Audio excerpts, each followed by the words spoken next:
Welcome everybody to a wonderful episode of Stogies and Straps.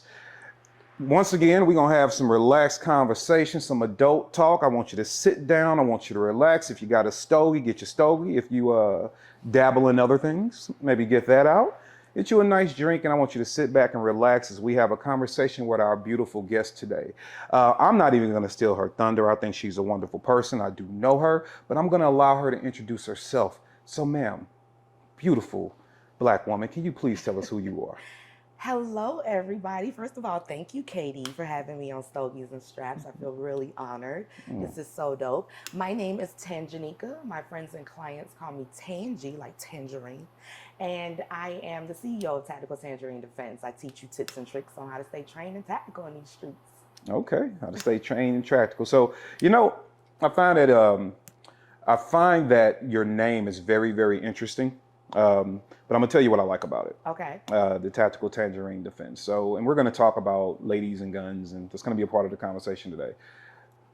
But I'm gonna tell you what I like about it. I like it because it's different, and what we are trying to do culturally is let people know that this thing called self-defense, this thing called the Second Amendment, this thing called life, Yep.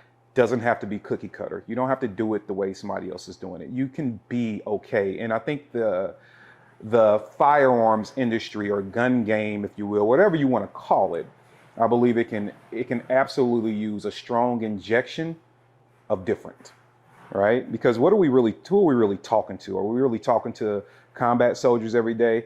Or are we really talking to moms and dads that are just trying to go to a hardware store, to work, back home, pick their kids up from daycare, and just make it back home safe, right? And I think sometimes we forget who we're actually targeting because we look so high level at tyranny and things like that, which are real, but let's face it, day to day. So that's one thing I like about your name, because it seems to me that there are a lot of people, men and women, that can hear that and be like, oh crap, I can really make this my own, right? It doesn't have to be murder, death, kill,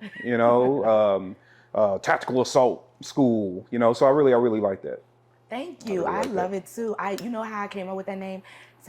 Tangerine. Obviously, when I introduce myself, because my name is Tanjanika, it's kind of like intimidating the way it's spelled, but when you sound it out, it literally is how it's said, how it's spelled. And so when I introduce myself, I say I'm Tangy, like tangerine. And so that's where I've always gotten tangerine from. And tangerines, they're small, but they can be sweet or sour, right? So that's what I love. I'm like, hey man, I can be your best friend or your worst enemy, either one, either way you want to put it. That's how it can go. So that's where tangerine came from. All right. Now,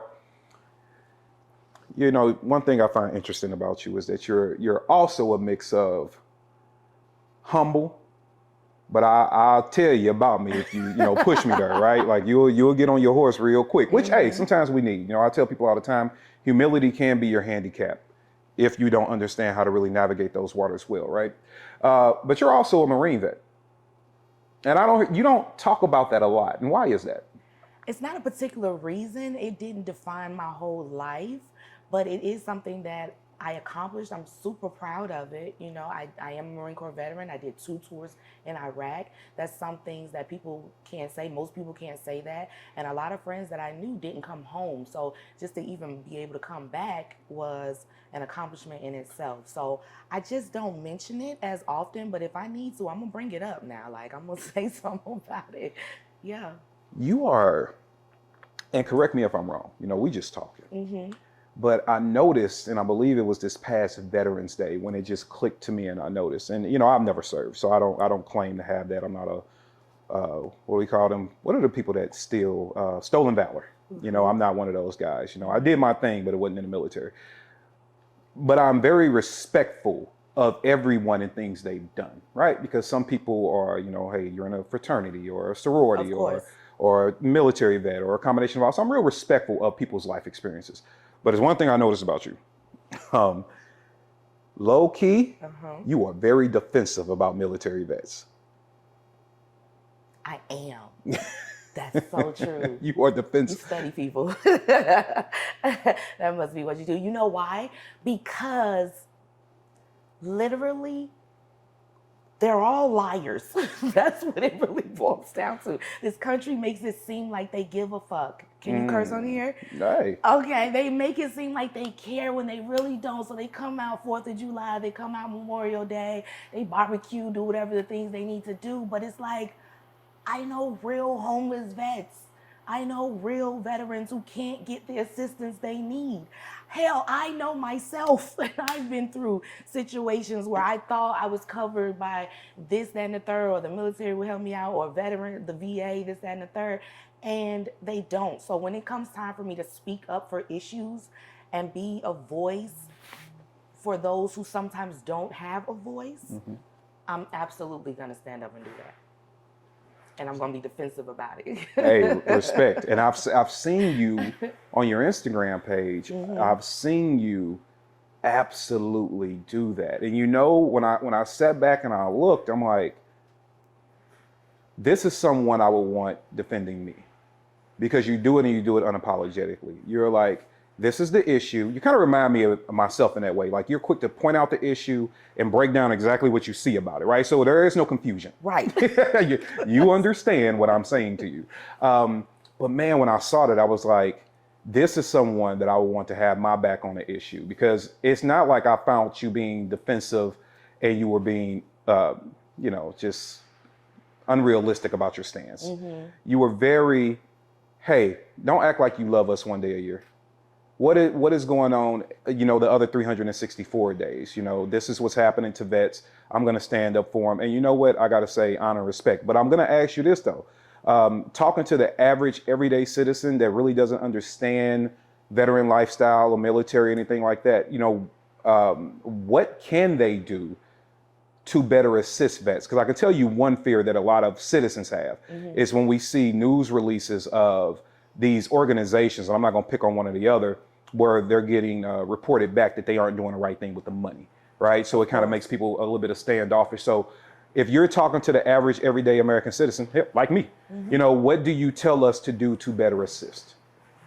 Okay, so that's a great question, and I've never been asked that, so thank you for asking that. So as a veteran, right, I'm thinking of just basic give a damn needs, right? So if you say this country is being protected by these individuals, and when these individuals come home and these said individuals say, okay, these are the problems that I'm having because I went off and fought for you. Like I made a sacrifice.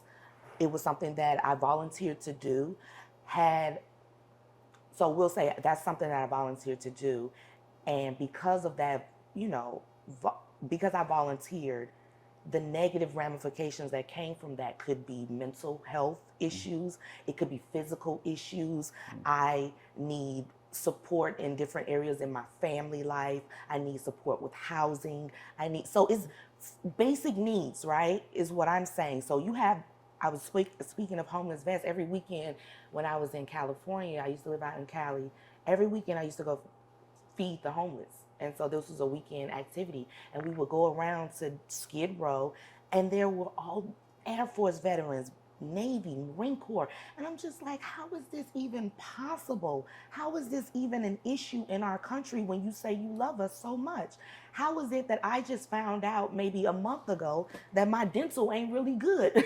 I had to get some whole subsequent dental. That should not be an issue for me. That should not be something that I even have to deal with. And I know it seems petty, but that's something that we shouldn't have to deal with as veterans, I believe, if we made the ultimate sacrifice that you say we did, right? These are your words. This is not something we're saying. We don't even acknowledge it half the time. We don't even say nothing. But if you say we made the ultimate sacrifice, there's absolutely no reason we shouldn't have our basic needs met. I agree with that. I will say this. See, the way that you approach it, in respect, I will say to most of the military vets, they have your same tone. Right. Okay. They have the tone is the same. Delivery might be a little bit different, but overall the tone is the same. Of course. I'm happy to know a lot of people that have that type of character, including yourself. I think there's this other small coat of vets, though. Okay. And negativity, and no matter what you do, always gets amplified, right? Of course. So there's this other small coat of vets that do seem to have this heroism complex. And you will worship me. And I think that's another thing that turns people off. We see it a lot when it comes to firearms. Someone will say, doesn't matter what you did. They'll say, oh, I was in the military. So when I say this thing about a gun, you should humble yourself. And I'm like, you can kick rocks. I'll run circles around you on this range, right? Because I think that some people just have that. And then I've ran into just a couple. So I ran into just a couple of people that are like, they stand on that. Like, oh, you would be having a conversation about, hey man, what do you really think about inflation? They'll be like, well, I was a vet. I'm like, okay, yeah. So what's your opinion about inflation? What does that mean? Like, so, but they just stand, they're so stoic, and I think that they want that worship. And I think that takes away from the majority, which are individuals like yourself, that are just saying, hey, look, you are saying as American citizens, we did this thing. And we are telling you that thank you. However, if you really want to balance it out and assist us, this is the way you do it. We shouldn't have to be homeless. We shouldn't have to struggle with, dental care. We shouldn't have to struggle with these things. And I think that's a better way of doing it. Me, myself, and I hope maybe this will help somebody. I'm not opposed to donating to organizations, right? But I'm not going to donate to an organization unless a vet that I know and trust tells me, hey, they're good, okay. right? Because you'll know more than I will. The other thing that I've done personally is I don't know how many fundraisers and givebacks, but I'll normally reach out myself or either do it myself, but I'll reach out and say, hey, I see you're doing this thing. Can I contribute my skill set, my resources, whether it's promotion? We've done tons of things in the gun community for veterans. I'll show up for free, even pay my own travel expenses and hey, take the money and I hope it goes to the right place and the right things are done. So I say that to say, if you talk to a vet, ask them what organization they trust and exactly what they need help with, or sometimes maybe you reaching out directly and trying to get involved in something, or hell, call that vet that is not doing well and be like, hey, I know some people hiring. Do you need some assistance with that? I was literally about to say, just ask them. Just ask them, right? What they need. Every individual vet has different needs, and it's okay to, help an organization. But again, we never know where these resources and funds are going. So unless it's like, validated by other vets, then I too would concur. Like, just don't even bother. But ask the vet what they need, and the vet will tell you. Yeah, I'm not against that. And I think too that, and I'll say this to our military veterans, you are appreciated. Because on a high level, it doesn't matter if you went there just to do a job. It doesn't matter if you went there just to escape your drunk dad beating your mom. It doesn't matter if you went there to get away from the hood. It doesn't matter if you went there for career aspirations. It doesn't matter if you went there because you truly wanted to fight. Whatever, you were there. I don't care if you are a cook, combat soldier, spec ops, boat driver, tank driver, armory, logistics, doesn't matter to me. You were part of a system that does keep us safe, right? So I think all military veterans needs to understand that most Americans do honor and respect that because someone has to do it. And if we were always twiddling our thumbs at home, we didn't have anybody to drive the tanks, we didn't have anybody watching the radar systems, flying the drones, it'll be open season on us, right? So I think everybody should take a moment and understand, no matter how you feel about the system of government, for the individuals that went and served, understand they have afforded you the right to even sit back and complain about the same government that they've served to keep you safe. So there's a balance and a nuance there. It's so just all of that. So there should absolutely. And another thing, please, people, when somebody tells you they're a vet, I don't think it's tasteful. I don't think it's tasteful to say, unless they are like saying I have a skill set, then it is. But if they're just saying, hey, I'm a veteran, and you ask them what their MOS is, and then you start judging their value based off what they did. If we don't have cooks, who's feeding the soldiers, right? If we don't have recon, who's prepping it for the rest of the troops to come in? If we don't have spec op dudes, then who are those surgical precisional people out there getting the work done, right? If we don't have doctors, then who's going to cater to the soldiers or get them, nurse them back to health, right? So if we don't have logistics, who's getting them their supplies? So everybody, to me, looking at it is important, right? Like everybody's important. So stop asking people what they did, then basing their value of service off of their job. I will also say that. I would go a step further. Do it. And say that if you did not serve, your opinion on the validity of their career does not matter. And I will also say you should never ask a veteran, did they kill anyone? Did they do it like that? Those are not topics that you should bring up. Some of those things are extremely difficult to discuss for a veteran. Some things we push in the back of our mind we don't want to remember. I was even asked that today, like, have you shot at somebody? I was like, yeah. So you have to, but it was an appropriate question, but it was from another veteran, so I felt okay to answer it. But as a civilian, like, that's not something that we want to discuss. These are painful memories, like, So if they bring it up, then go for the conversation. But if not, that's not for you to bring up. Absolutely. Okay, good, respectful. So let me, last thing about the military, women in combat. Okay. All right, I remember when that movie G.I. Jane came out. Mm-hmm. What was that? Demi Moore Mm-hmm. played that role, and it brought up a lot, right? And then there were movies that came out around that about even women like being, and I don't know if they were just strictly, for character's sake or whatever, but a lot of movies came out about. After that, it seems like a lot of movies about women in combat, and even some of the tragic things that happen to women, sexual assaults and things Of like course. that. So, as a woman who has been in combat, yes, ma'am, absolutely. Pop this top up here for you. There you go. As a woman that has been in combat, what is that like for women? Women in combat, what is that life like? That might be different than men in combat. Of course. This is a male dominated industry, right? So, and I'm used to this because my foundation was the Marine Corps. Most industries that I've been in since then have all been male dominated. So this is where I thrive, honestly. But Marine Corps or military in general has, I would say, maybe a limited amount of respect for women. This was something that was almost like forced on them, it feels like, because they had to do the gender equality thing. They needed more numbers, they needed more bodies. For whatever reason, once the women divisions were added to the military, it feels like it was a reluctant thing to do. It was not welcomed with open arms.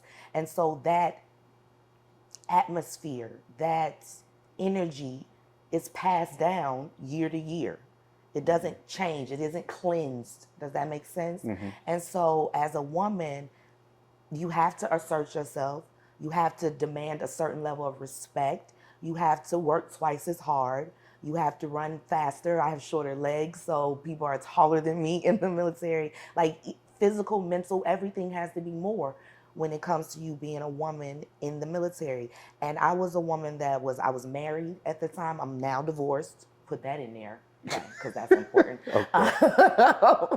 So I was married at the time. So, I lived off base. So I didn't deal with a lot of the things that a lot of women dealt with. But I know friends who had military sexual trauma. I know women who dealt with, a lot of things when it came to them living on base. And it's difficult. It's difficult for them to discuss. It's difficult for them to get past. It's difficult for them to get the help that they need to deal with it now. It's just difficult for some women in the military. But it's also, for me, it was a great foundation. It was a great stepping stone. I have a resume that some people, would be envious of. I've been to countries and traveled that people have never been to. So I think it's, I'm a Libra, so I see the, pros and cons of everything. So how did that transfer over into combat? Did you feel like in combat zones, women were maybe shielded more by the men, or were they thought of not to be as an effective soldiers as the men? Like, how did that work in actual combat? Okay, that's a great question. So for me, as a Marine, we're all taught the same thing. So I really can't speak for other branches, but we're all equipped. And so when we got out to Iraq, we really felt like we had each other's back, and we knew that. We treated each other as such. I know people who was racist. When you out there in Iraq, that don't matter. That's not something that you have to push in the back of your mind. Honestly, you got to push your family, emotional thoughts. You got to push all of that in the back of your mind. And as a woman, that can be difficult at times, but they strip you of those things in the military, which is why I have a very masculine energy about myself. So they strip you of that and rebuild you into the soldier, Marine, corpsman that they want you to be. Okay. All right. Cool. Well, we're going to transition on to something else, but I wanted people to know that about you because you're quiet about it, but I think it's something that needs to be highlighted. I appreciate a little bit. That. No, not a problem. So let's talk about this gun industry for a second. So you come from a different industry. We know you served in the service. You got that background. But you were in an industry right before the gun industry. You want to tell us about that industry? Sure. So before I got into the firearms industry, I was in the cannabis industry, the legal cannabis industry. So quick story how that went. I'm from Atlanta. I went to Georgia State, and all I ever wanted to be was a nurse. a traveling neonatal nurse. That's all I wanted to be. I was very specific about that one thing, right? I go to Georgia State after I get out the military, because that's why I went into the military, was to pay for school. Okay. So that was one of the reasons that I went in. And so I got accepted to all these colleges, couldn't pay. I was like, okay, I'm gonna go to the military. Got back, and whole time I could have went to school for free in Georgia. I didn't even know that. I had forgot. So anyway, I come back, go to Georgia State. I just knew I was gonna get into the nursing program because I'm bleeding school. This is all I care about. This is all I have time for. And I didn't get in the nursing program. And I was devastated because I didn't have a plan B. I was like, what do I do now? And then I realized, I was like, well, I've always wanted to like make films. I've always wanted to, I don't know, I guess be an actress, that type of thing. So I transferred my credits from Georgia State to Art Institute of Washington. And I ended up graduating from film in the Art Institute of Washington. And so I was like, I'm gonna go to Cali for film or for cannabis. I was at that time, I was like, I knew it was working for me, because one of the things when I got out the military, I was diagnosed with PTSD, and my PTSD came in the form of nightmares. I couldn't sleep, right? Every time I slept, I thought I was dying in my sleep. Like I was beheaded, I was drowned, I was firing squad. It was violent death, right? And so I got to the point where I didn't even want to go to sleep. I would break out sweating, even looking at my bed. So that's how I was diagnosed with PTSD. So I was using cannabis at the time, and it was helping me sleep. And I didn't understand why, but it was working. So I was like, all right, bet. So when I went to Cali, I was like, I'm gonna go for film or I'm gonna go for cannabis, because it was legal out there, and I knew that. I ended up going to this cannabis conference in Las Vegas. At the time, it was 3,500 people there.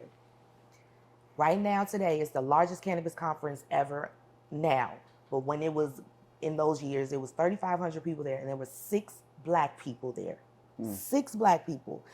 And the first thing out of the CEO's mouth, I'll never forget this, she said the average smoker is a 45-year-old white male.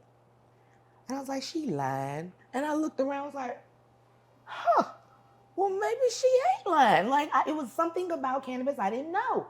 And it was people in briefcases and suits and ties and CEOs and venture capitalists. And I'm like, what the hell is going on around here? Started digging deep, got into a rabbit hole, and found out like this is a $1 trillion industry that black people aren't part of, but we're using it. And I'm like, well, Pookie, them going to jail for it back at home. So what is going on? There is some type of disconnect. So long story short, I spent about 10 years in the cannabis industry, and I was traveling the world, right? I'm an international public speaker because of this. I'm an international best-selling author because of cannabis. I can definitely go in any room and almost anybody would know me, especially back in there, because I traveled everywhere to every conference and did everything in the cannabis industry. And I told my story. I was just like, I'm a veteran. This really helps me. This really works. Then I started to understand the scientific aspects of it, how it works inside your body. I can tell you and break down how it helps me and why it helps me. And from a biological standpoint, because I went to nursing school and didn't pass, but I definitely remember the information in biology, etc. It's been so helpful in that transition. So before firearms, I was in cannabis heavy. Okay. Interesting. So what brought you to make the switch from now cannabis to firearms? Okay, that's a great question. So about 3 years ago, there was a lot of civil unrest in the United States. And so things were happening, things that I was uncomfortable with. Things like, women being abducted, from that to home invasions to police brutality, whatever the case may be. It was a lot of things happening in the United States. And so I started to feel uncomfortable and uneasy about it. And I was like, I need to get a firearm. I had my concealed carry permit for 5 years with no firearm. I was terrified to carry. I was terrified. I was like, I'm gonna fuck around and kill somebody. Let me just not even do this. I knew I was not ready. I knew that. And so I knew that I wasn't like in a position to deal with any ramifications that came from it. I just knew those things, right? And so I was like, I'm not gonna carry. So I let it expire. I didn't even use it. And then about 3 years ago, I was more mature. I was in the cannabis industry. I was thriving. I was doing the professional thing, and I was like, I really need to defend myself. Like, I really need to make sure I'm protecting myself. So I started training, and I started documenting said training. And people were like, well, will you train me? And I was like, well, I want to make sure I'm training you right. Let me go get a class. Let me take some classes, make sure I'm doing it right. So I got certified. So I'm a certified firearms instructor. And then after that, I started buying firearms. And now I'm a certified Glock armorer because I wanted to make sure I knew how to break down firearms and do all the things with the firearms. And then as I was transitioning and I was training and I was doing stuff, I found a letter from the ATF that I had never seen before. And the letter from the ATF basically said that you couldn't be in cannabis and firearms at the same time. It said that anyone who had their FFL, which is a federal firearms license, if they knew if someone came in smelling like cannabis, or if there's a line on the actual document, on the form when you're filling out to get your background check done, have you consumed cannabis, even if you're in a legal state, you know, federally cannabis is illegal, so you're not allowed to do this, yes or no. And so I was like, well, I have to choose. Like, I have to figure this out because I believe my 2A rights are more important than me using this plant at this time. Based on the environment that and the things that are going on, I feel like my 2A rights are more important. So I just up in one day left cannabis. And you know what's crazy? I mean, don't get me wrong.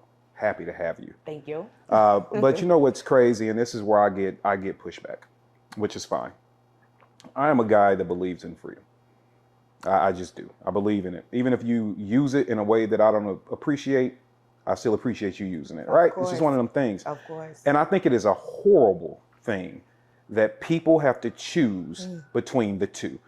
And so coming up, you know, cannabis was always a recreational thing. Now, there was cannabis, there were heavy drugs, but narcotic drugs, right? And then there's cannabis, and I think they're two different things. Of course. And I remember still, as I was coming up as a kid, they were still calling cannabis gateway.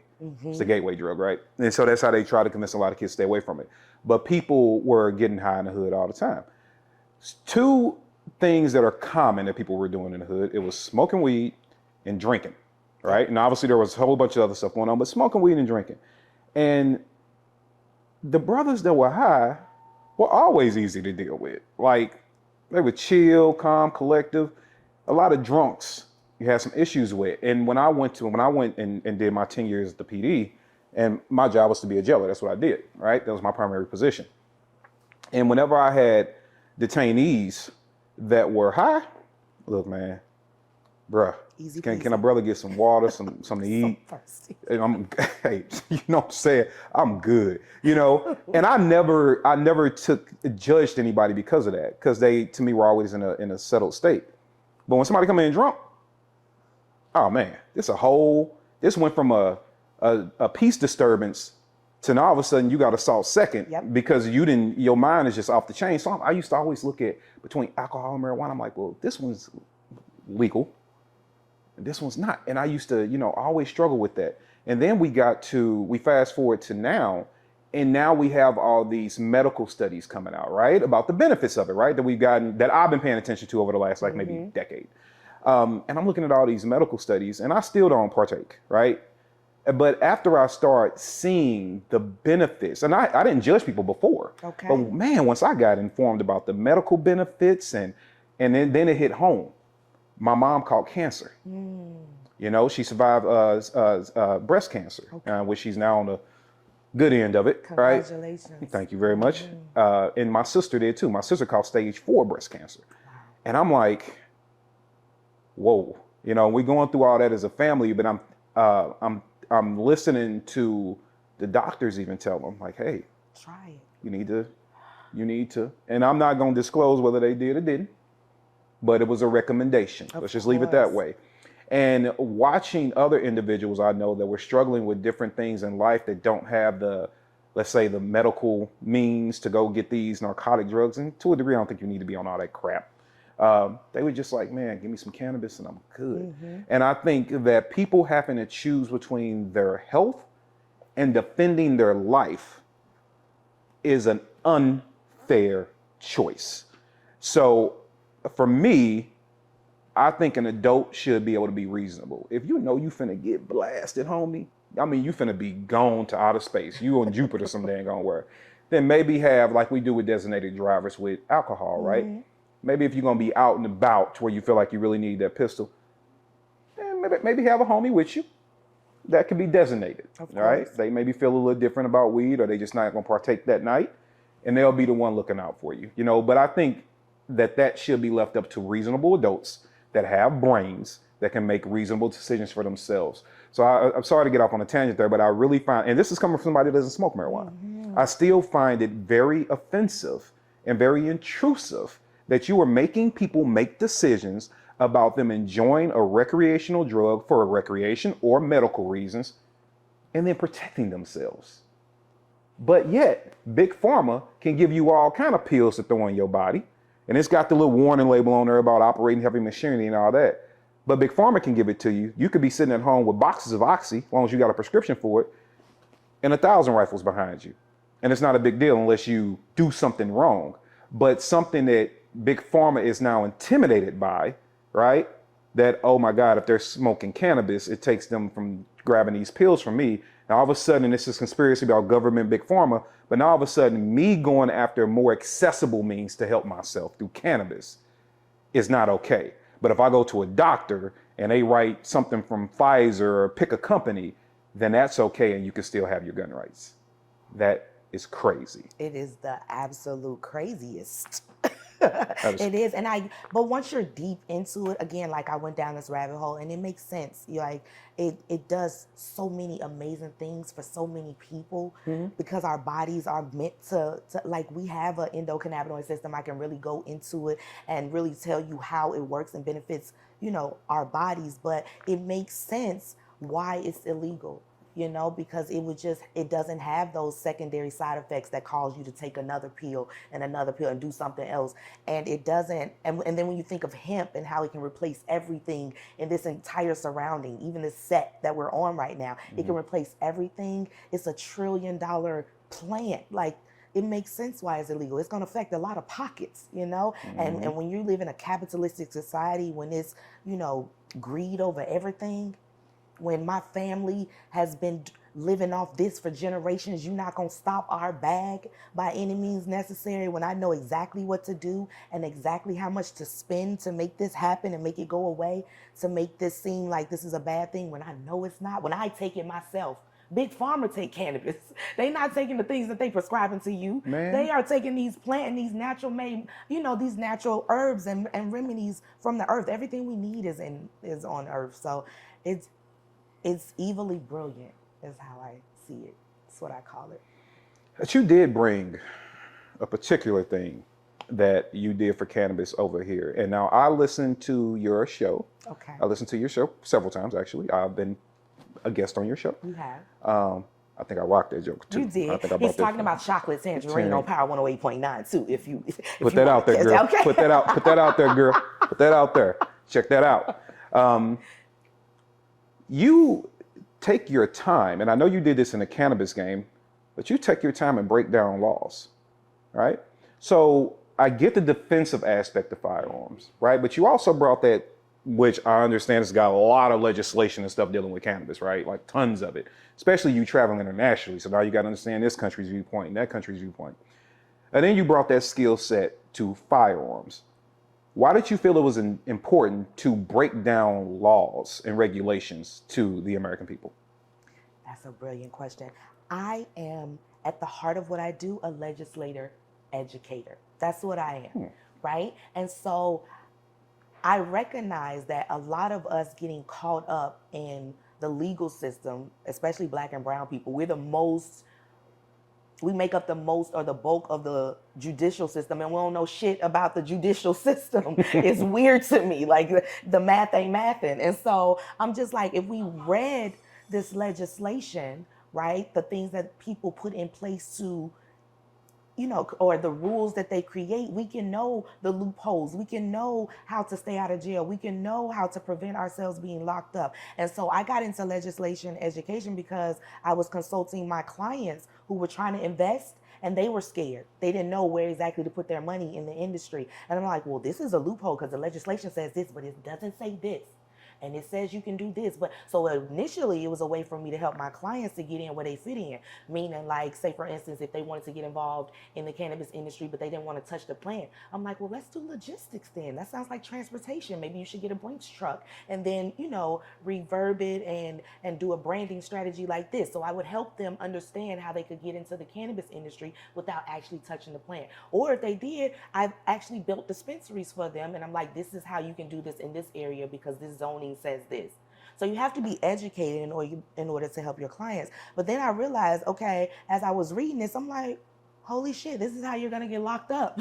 This is exactly how they're going to get you at this article level C 9 dash whatever. And it's always like this thick document with these little words that, created to intimidate you. But when you just read it, you see where the corruption is. You see where people are going to get got. You see how this is going to not go in your community's favor. And I started to educate on that. And that was helpful for people. And so in the firearms industry, I compare cannabis to firearms because it's all counterculture. It's all someone somewhere doesn't like this. They don't like the fact that people are free enough to use the medicine that they like, and they're free enough to protect themselves in case something happens to them. Mm-hmm. And so all of this part of counterculture. And in the firearms industry, if you get caught with cannabis, you lose your firearms rights. If you get caught with an illegal firearm, you can't get a cannabis card, or whatever the case may be. It's all this loop to me. And so in firearms, I feel like we are not dominating in areas that we, meaning the black community, I'm gonna speak for ours, I don't speak for nobody else. When I say we are not dominating the way we can, meaning I see ammunition being taken over, especially in the panorama. I call it the panorama, but in the pandemic, firearms, cannabis, and alcohol were the top 3 things that still made money. And so firearms, ammunition was sold out everywhere. Firearms were flying off the shelves, but we weren't reaping the benefits of that, I'll say. We were still going to jail in the hood because we had an illegal firearm we could have registered, but we didn't. And I'm just like, had you read the legislation or had you known this? So that's why I'm bringing that over into this industry. I'm like, people just need to know, like, they're not going to read it, and I just read it anyway. Maybe I can educate them on it. And you know what? Education is needed. I mean, I obviously, I'm a big proponent of education, which takes me on a tangent, but we only got so much time left with you today, so I'm gonna try to be respectful of it. But I'm big on telling individuals, especially people that come from where we come from. Mm-hmm. It's like, you have to understand something. You are a victim of your own ignorance, right? And you from the South. I'm from St. Louis. But there is a saying. I just want to see if you can finish the sentence. If you want to have something from Black people, where do you put it? You put that shit in a book. In a book, right? What do you think the sets of laws are, right? And so I used to always tell folks, like, freedom is a beautiful thing, but don't get mad at somebody else because they researched it. They understand it. They went into the nitty gritty of it. And you just look at their outcome and say, well, I'm going to do what they did. Nah, bruh. You got to understand. And if you took time to understand and did see the corruption and see how people were actually hindering you and putting you in prison for lack of understanding, that might even change who you vote for, right? Because somebody's writing these rules. Yes, they are. That might change how you view things around you. So we have to be better at understanding. But the other thing that I want to say just about that real quick, you said you went to school. Mm-hmm. I want to ask you something. Tell me. And we're going to kind of transition on to relationships here before we let you go. But I am seeing something that I thought, and me and you were in the same generation, and I thought it would have died with our generation, but I am seeing it continue and continue. Got better, but still not where I think it should be. I find education, whether it's self-educated, collegiate educated, trade school, education is just a valuable thing. Absolutely. It really, truly is a valuable thing. And what I'm seeing from a lot of our women, okay, so I'm going to battle the sexes real quick. Okay. What I'm seeing from a lot of our women, that they celebrate a rap sheet more than they do college degrees, right? And we see it enough in culture where it's like, and I used this example the other day, if let's transition to family and friends for a second. Somebody goes to prison, comes home after 6 years. Partners then stacked up 15, 20 grand to throw him a party, get him some women, a couple of chains on his neck maybe, and they didn't buy him a couple of O's. I mean, they finna go out, we celebrating, boy, he came home, he back on the bricks, you know what I'm saying? We celebrating, we pushing that, and they go out and spend all this money and celebrate him, right? Might even put him up in the crib, do a little stuff for him. But minus a couple of small examples, take that same dude, then go to prison. Same system around him, send him to college. Family won't give him 20 grand to go to school though. The hood won't chip in. Well, let's get him a car so he can go to work too, so he can make a little money while he's in college. So why do you think, I want a two-part question, culturally, why do you think we aren't celebrating that more and putting that same effort into our young men and women that are trying to do better? And then two, why in the world are our young women more attracted to a rap sheet than they are a collegiate education or trade school or whatever? This is heavy. Dun, dun, dun. Okay. I think that's a heavy question, but let's do this. Okay. So for me, and my personal opinion on that, I read a book that I think everyone should read, and it's called Post-Traumatic Slave Syndrome by Dr. Joy DeGruy. Okay. And since I read that book, right, she breaks down basically how we got to where we are today, right, and how it goes all the way back to slavery and like how we're descendants of that. And even from the way we discipline our children, from the way we are communicate as Black men and Black women, the way we have relationships, everything, you can see a progression of, okay, this was maybe even a pimple that got a canker sore by the time it got to us, that type of thing, okay? So I believe that happens, meaning I believe we celebrate in our community collectively as a whole, we celebrate people coming home or out of jail because that could have been you. That could have been you. You see yourself in your man's, like if this circumstance hadn't happened or if he didn't take the rap, it would have been you that did it. So I got to look out for my man while he gone. I got to hold his family down. I got to hold his kids down, that type of thing. And they'll raise the money because they know when he get out, his opportunities might be limited. I think it's a psychological thing, right? Instead of being proactive, they're reactive. Does that make sense? Yeah. So we'll take care of you when you get out instead of preventing you from getting there in the first place. And it's super unfortunate. And that again is a degradation of lack of a lot of things in our community. We don't know ourselves. Our community isn't strong together. Lack of resources, lack of education, lack of food desert, that type of thing, because we're recognizing now that the gut-brain barrier is real. So you putting that BS in your body, it's affecting your mental. Like, I think it's just a whole bunch of stuff. That's the reason why. And then our women, at this point, we just want protection. There's a lot of men that don't seem to want to be men, And so that's not all of them. Those are not the ones that I hang around. But if you think he is going to be taken care of when he get out, if you think his man's going to look out for him and he was the man before he went in there, I want that. I want power. I want to be with someone who has money and has means to protect me and take care of me and provide for me. I want those things. And if that's the only person that I see in my community that has that is a guy coming home or someone who is in these streets, then that's what I aspire to be with.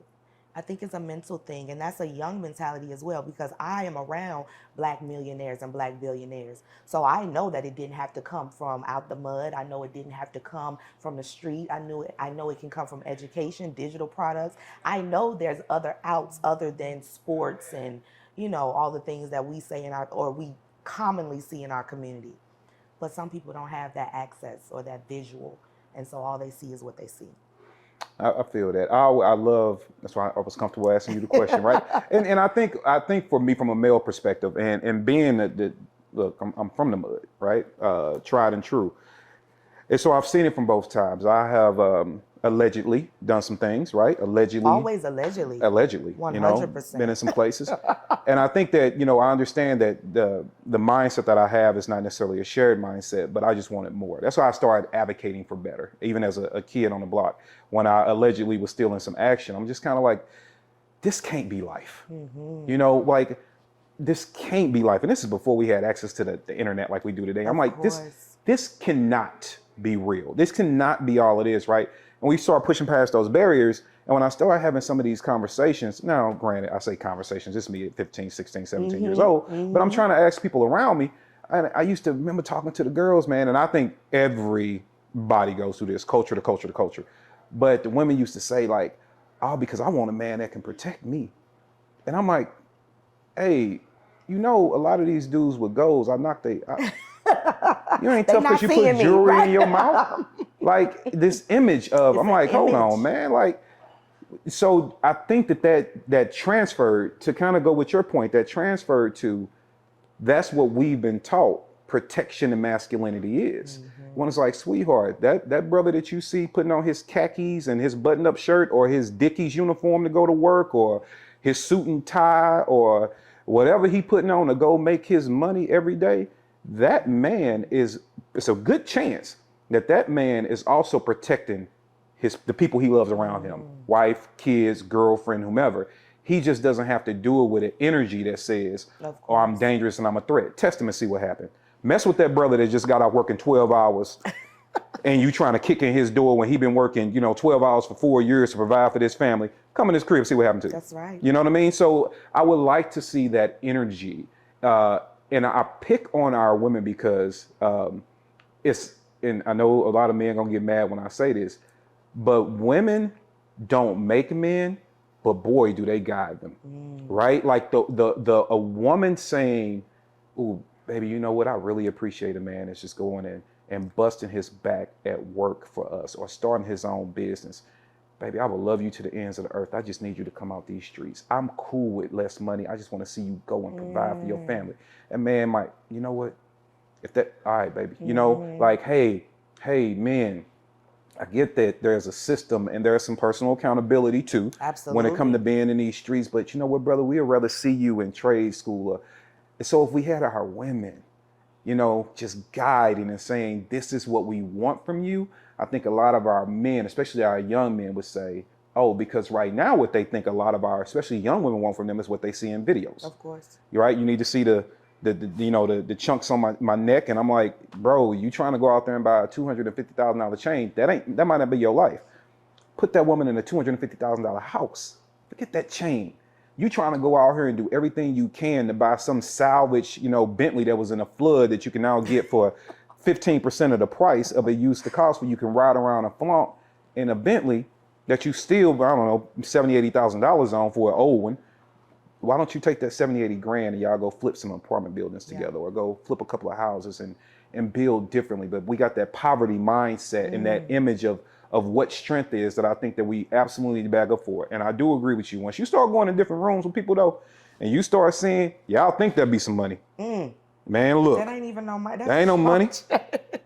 Ain't no money. But it's also a cycle. Do you see, like, the men want to impress the women, yes. right? So they go out and they go in debt. They can't provide. They can't lead. And she wants the impressive guy who looks like he has it all together, but he don't. So it's just this vicious negative cycle when it doesn't have to be like that. When you can just both work on your credit, you could both really ball out of control for real. So, and it's just understanding that is making sure that you're with someone that's like-minded and equally yoked. I guess like that's really what it boils down to. And I think also, I truly think that we got to start over. Some of us are just gone, right? We can't save them. We gonna work on the babies. Let's teach them the way, and hopefully they grow up, they know, and then they teach their babies, and then we can get out of this in maybe 2-3 generations. That's what I'm thinking. Yeah, man. You're gonna lose some people in the war, man, for sure. Okay, so let's get to the capstone of our day to day. Let's talk about relationships. I'm gonna start talking about one aspect of it, which is money, and then there's something else I'm gonna ask you about that I think about you is just so intriguing. Okay. But let's talk about money for a second. What is your viewpoint on women I'm gonna paint this scenario. Okay. Let's take 28-year-old, two 28-year-olds, man and woman. This 28-year-old woman is making, let's say, $46,000 a year. 28-year-old man is making $34,000 a year. Okay. If that woman had to make a decision of being with that man based off his income, everything else is good. He's a good person. He loves you. He's respectable. All those things are lined up. And she had to make this decision, and she's coming to you for advice. Mm-hmm. And she tells you, like, I might be a little bit concerned about his income because I want a family, I want this, I want that, and I have a certain vision for my life. Mm-hmm. What advice do you give to her? Ooh, that's good. Okay. Because normally I just mind my business and I just, because that's how you lose friends. Well, okay, no, I'm joking. So this is the thing. You said everything else was going right, right? Mm-hmm. So that to me is a sign, right? I truly am out here. I'm single, and I recognize how hard it is to find somebody dope. I really, really do. So old me would have, again, Libra, I understand both sides of everything, and I understand what her wants and needs are. And when you get to a certain age as a woman, you know exactly what you want. You know exactly what how your needs need to be met, and you know exactly what someone needs to do in order to meet said needs, right? In your mind, that's what you know, that's what your life is about. And so I think that because everything else was going right, I would look at his situation, and again, that's that encouragement that you was just talking about. Well, babe, like, what do you want to do? Like, what are your hopes and dreams? How can we pour into you to make sure that you're okay? I've seen these examples online where, you know, the guy, there's one couple that I follow, like, he was down and out. He was an NFL player, but he was losing teams. Oh, no, that's different because he was an NFL player. He was making money. But, like, okay, no, this is different. But either way, she held him down, and now they're up, right? So you got to see if you want to stick it in there, you stick it out with him or not. Now, I'll give you my personal example. This happened to me. I was in Iraq because when I left the military, I went back overseas to work as a contractor, right? So I'm making all this money at 28. This is a great example. I was making all this money. I'm making six figures at 28, traveling the world. I'm in Dubai, I'm in Amsterdam, I'm living La Vida Loca, okay? All right, so I met this dude out there. I never would have gave him the time of day, ever, never, never. But we're in Iraq, we're in the desert, we are like there 365 or whatever. And so we form a friendship, we are, you know, vibing out or whatever, and we end up getting together. We ended up quitting together, and we ended up coming home together. And we moved in together. And as soon as we moved in together, we had decided upon an X amount of numbers that we had saved up or whatever. We had this conversation, this, that, and third.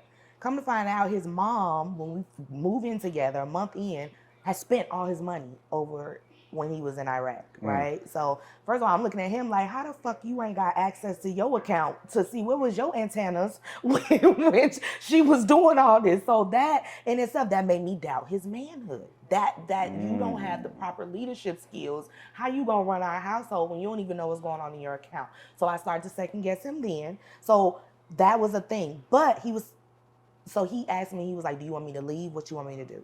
So I had a decision to make, right? I could stay with him, I could hold him down, or I can rid myself of said situation because we ain't got no kids together, we not married, that type of thing, and I can go about my life. I ended up staying in that relationship, right? And that, in hindsight, was one of the worst things that I could have done. And for several reasons, but he was the type of person, when I was going through nursing school, he made sure like everything was taken care of, and he was like a helpful person. Like, I needed his help during that time. He alleviated a lot of stress in my life, but at the same time, he was an alcoholic, and that was a thing as well. So it was just like, it was a lot. But when I say my situation is different from hers, I saw his potential. I know what he could be if he believed. But it ain't on you to change nobody. So if you believe in him, and I would tell her this, I was like, if you believe that he can make more, if you believe that this is only a blip in y'all eternity of life together, then sis, just ride out with him. Ride out with him, right? If all y'all needs are met and he's doing everything that you need to and the bills are paid, I know what you see for yourself, he gonna step up to the plate because he gonna see this, right? Especially if you believe. But if you think This situation ain't gonna get no better. He's one of them people that, you know, he has no motivation, no drive, and you hungry. That's not equally yoked. That's Gotcha. not equally yoked. So I'm the type of person to give you both sides of everything and let your ass choose. I'm not choosing for you. Oh, I love that. That's what I do. I'm like, here's everything. Right, here's right. everything. Hey, make a decision. And you know, and I find that to always be, and it's to me, it's always light work. I remember when I met my woman, who's now my wife. I was making, man, even I was going to school, still working a couple of jobs. I've not worked multiple jobs since I was 15 years old. This has always been a part of my thing. Mm-hmm. But I think I was probably generating all together mid 30s, maybe, you know, mid 30s.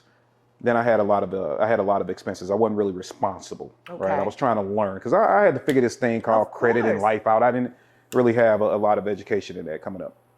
So you fast forward now, almost 11 years, and that income I was making then, I was like, how I even live? How did you survive? I even survive, you know? But the point being, she didn't judge. But she also saw me because I'm a grinder. I'm a hustler. I'm always moving. And she saw it. And so now, even her life has tremendously benefited from her just being with me and not looking at just the number, right? So now, even today, you know, I woke up and she was like, and she's a sweet girl, but she looked at me and was like, babe, can I have $2,000? And I said, yeah, and kept walking. You know, I don't want it to be a discussion. Right. I need it. Now low key though, but low key, I want to look at my phone, check and the try swipes. to figure out what this is. Hey man, you meant You really took it. You took that to heart, right? But at the same time, it's you know, I often tell people like, yeah, to your point, I like what you said though, because it's true. If I was just sitting on my butt, like, oh, I'm chilling and cool, and that doesn't fit your lifestyle, then maybe you end that early, right? And we move on. But I always find it to be funny. Now, you. So Kanye had this line in a song, and I think this is how we got into this conversation before. I brought this line up. And then Kanye said, and I believe, and my stout Kanye fans will let me know if I'm saying this wrong, but he said, love is cursed by monogamy. Right?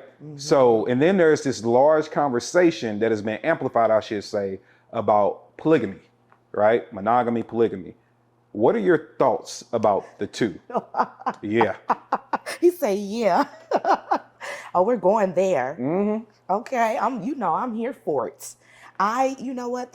I started to do research on this, and I found out that there's only like 134 countries that practice monogamy. Over 600 practice polygamy or some type of poly, right? And when I look at the numbers in the United States of a multitude of things, of unhappy people, of unhappy couples, of unhappy married couples, of the divorce rate, when you look at that, the current system that we have clearly, according to the data, isn't working. Okay. And so I personally believe that everything we've been taught, it's the opposite of that.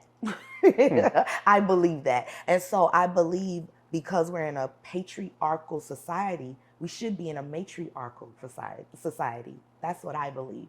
And so I believe that because the woman she's a giver of life. Like, she makes this shit show run, you know? And the guy is the protector. He has the life in him, but she's the one that incubates said life. She is the one that brings it forth and makes it and manifests it to be what it's supposed to be, right? And so I believe that in the Black community, our original ancestors were not practicing monogamy. That was not something that's part of our original DNA.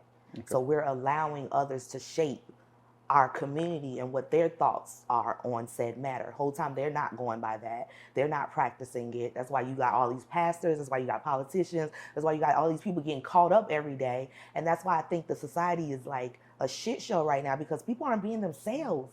They're not happy in their home lives, and they're spiraling that and putting it and bringing it over into their profession, whether it's politics, whether it's healthcare, wherever it is, and they're making decisions for others because they're not happy enough to be themselves.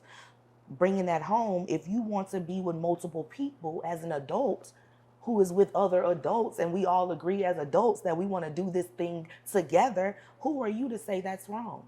What law are you to create that says that we can't do that? That's how I feel about it. And so I truly believe in poly, especially for the Black community. I think it has to be the right situation for each person. But I've always been vocal about the fact that I want two husbands. And I think that's super fair to say and vote and say out loud, because that gives you the choice to decide if you want to be a part of that or not. Two husbands. Two of them. Because we always, now, what is that technically called? That is called polyandry, Andry. Polyandry. Yeah. So why, and we get that now, I had to even learn some different stereotypes. I think early on when we talked about polygamy, men thought that that meant you were going to have two women in the house and it was going to be threesomes every night and it was going to be bouncing from room to room, living life, right? And I forget who it was, so I don't want to say the wrong name, but I remember watching an interview years ago, and it was with the man and his two wives, and he broke all those myths. He was like, "Bruh, if this is why you're thinking about doing this, this is not it. This is more of a it's an emotional arrangement, but it's also a business plan. Absolutely, right? Everybody brings something to the table. We had this discussion about how to make life better. So, I think we are always used to hearing about the man with multiple women, but the woman with multiple men. So two husbands, okay, I don't want to say how does that benefit you? I can kind of see, but I want you to tell me, what is the benefit of you having two husbands and why do you want two husbands? Got you. So poly is to me an economic arrangement. It's a business endeavor. I mean, love is cute, but at the end of the day, marriage is a business arrangement.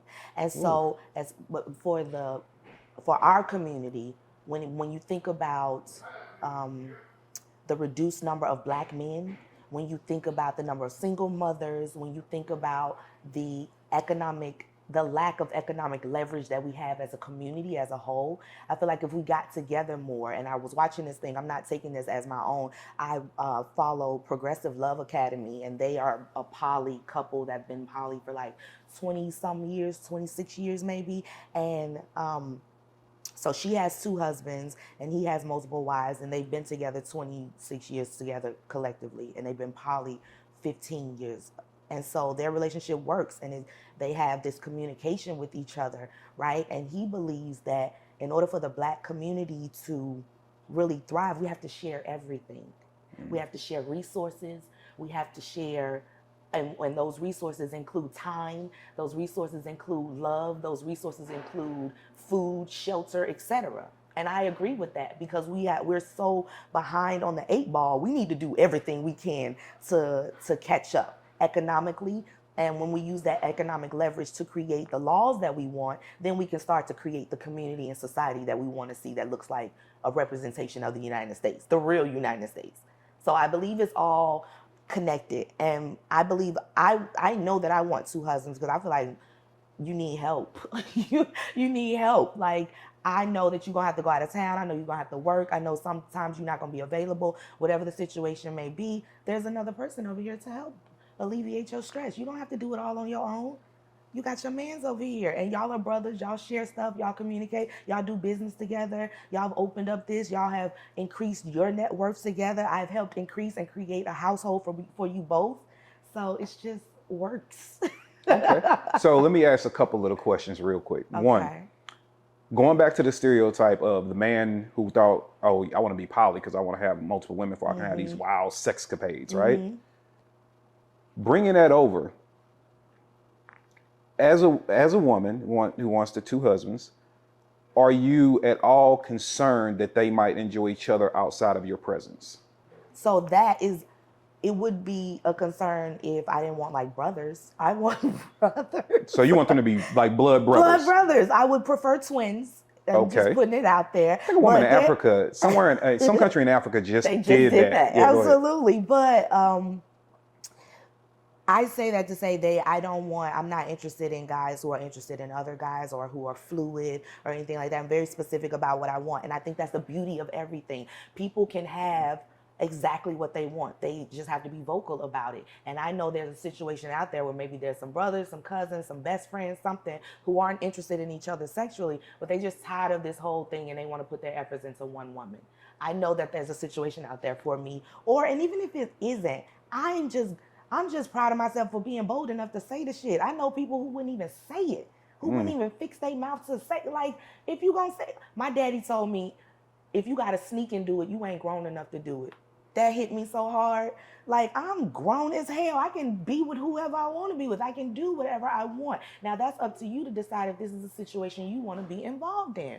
And I don't want guys who are fluid, bisexual, gay, none of that stuff. I don't want none of that. And if that's what you want, you can have that. We're in the city of all the dreams coming true, okay? So you can do whatever you want, but that's not a situation that I want. So I'm not afraid of that. So on the flip end of it, how do you respond to the people that would say, by you wanting to, and this is a double standard by far, and I'm seeing the double standard, because men can have 7 women, it's all good, right? You as a woman having 2 husbands, how do you address the people that say things like, oh, she just wants to be a slut, she wants to be a hoe, or anything like that? How do you respond to those people? I don't. Oh, my girl, okay. I don't give a fuck about their opinion of me. I really, really don't.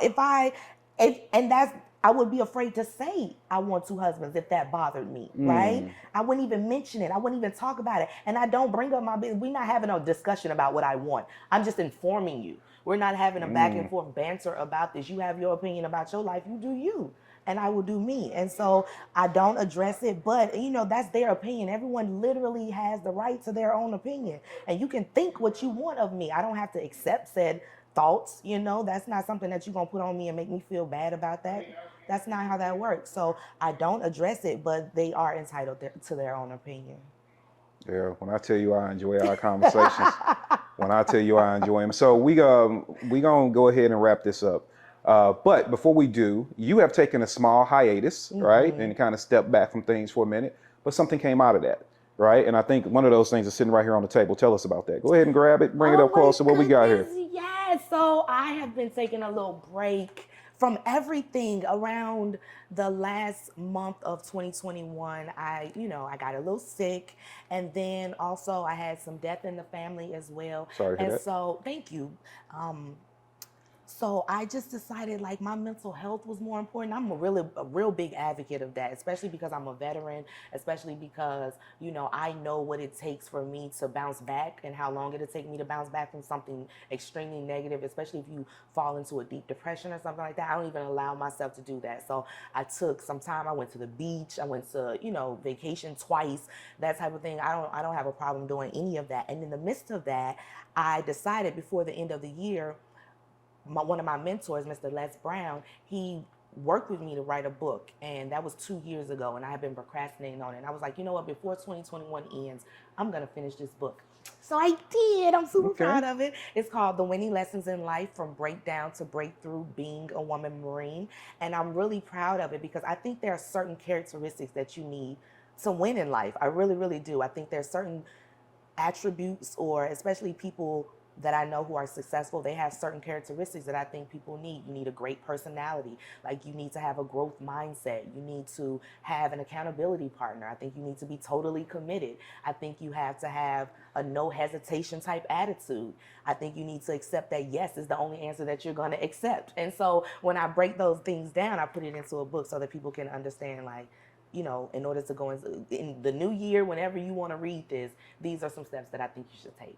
So that's what I put in it. So how does the audience get a hold of that book? They can go to tacticaltangerine.com. This book is there, and I autograph every copy that I send out, so you can definitely order this. And this is only the beginning. I plan on writing at least like a couple more books. I ain't gonna say the number because I ain't gonna put that pressure on myself, but I am gonna write a couple more books this year, and I'm really, really excited about getting back into my writing bug, getting back into my speaking bug, that type of thing. Awesome. I want that one. You want that one? Okay. That one right there. Okay. That's the one I want. I got you. Okay. I love reading. Okay. So absolutely. All right. So you've been absolutely awesome. I mean, you know how I feel about you. So, but other people I think need to understand what kind of energy you bring, and you do put out some challenging, thought-provoking things. But we all need that. We all need to be challenged. We all need to think about things differently, see different perspectives. So how do we reach you and find you and get involved in all these conversations in support of you? Absolutely. So first of all my services, all the things that I offer, especially my classes and things like that, you can go to tacticaltangerine.com. You can go purchase the book, all of that there. But I'm really heavily involved with Instagram, TikTok, and Facebook and YouTube. YouTube, I do a lot of gun reviews, that type of thing. All of it's Tactical Tangerine Defense. You can find me there. And please DM me. My email is tangy@tacticaltangerine.com. So you can email me. You got something to say, I'll pull up on you. No, I'm joking. I'm joking. I'm joking. But yeah, I'm very approachable, but come with me correct. Come correct, or, or face said ramifications. All right, man. I can't. First of all, let me thank you for your time. Thank you for having me. No, it's my absolute honor and pleasure. I love our back and forth, and I love learning more about you. Even sitting here today, I learned more about you, and I think other people will benefit from knowing you as well. So this has been yet another wonderful episode of Stogies and Straps. I am proud to say I've had you on here. You are going to have to come back. Oh, 100%. Because we got so many other things we could deep dive into. And tell them ask questions. If you got some questions, tell him so I can come back and we can answer and we can really chop it up. Oh, absolutely. We absolutely going to do that. All right, guys. So it's been wonderful. We're going to hang out today, get some food. I know you hungry. I am. Have a couple of drinks. And speaking of freedom, it's kind of cool that we're in a spot that used to be speakeasy, right? So I think it's kind of cool to be in this environment, having conversations like we're having. So, all right. With that being said, we will wrap this up and see you next time, everyone.